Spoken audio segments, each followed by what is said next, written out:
45-year-old Sizakele Mazibuko has been living with HIV for 16 years. She says as soon as she found out about her status, she immediately had to deal with the stigma attached to the disease. It was too bad because my CD4 count was very low in a way that some people will talk behind my back and say, we are going to bury this person. And some of the family members, they will ask for my ID to put me on the burial societies. She says that while the first few years were tough, she's since witnessed a change in attitudes, and stigma is no longer much of an issue. Yes, it's there, but not like previously. I usually tell myself that everyone is going to die. It can be high blood, it can be sugar diabetic, it can be what, but we are all going to die, rather than previously, by being stigmatized by the family and other friends in terms of the issue of HIV and AIDS. But now I'm strong.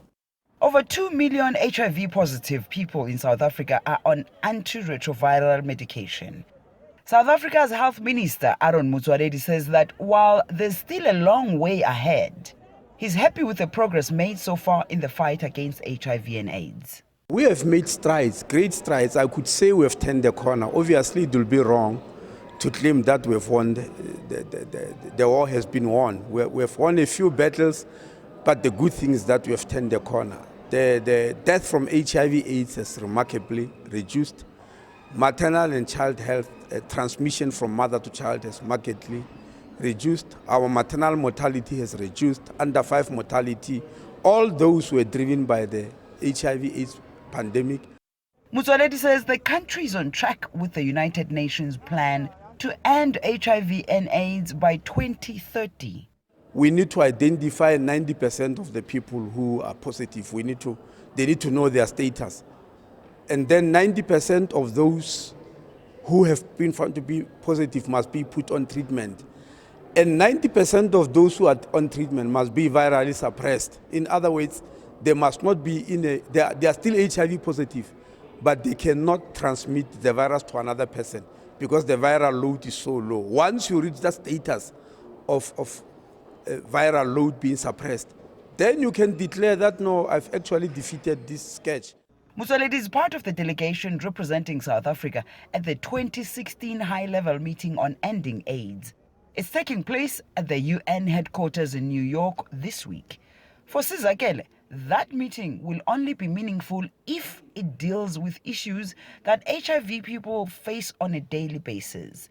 She's hoping the outcomes of the United Nations summit will accommodate those who often feel excluded. For me, I would like to see the capacitating of nursing first and lay counselors, and the issue of these policies that are being drafted every day, the language barrier, if they can minimize the language barrier, because at some point, yes, some of us we can understand, but how about the person in the clinic who just come today? There is a placard there in the clinic, talks about, it has a good information, but the person, if doesn't understand, how can they understand and implement whatever? For the next few days, Mazibuko will closely monitor the UN meeting to see how her government and other world leaders plan to fast-track the fight against HIV and AIDS over the next 5 years. Yolisa, Njamela, CCTV, Johannesburg.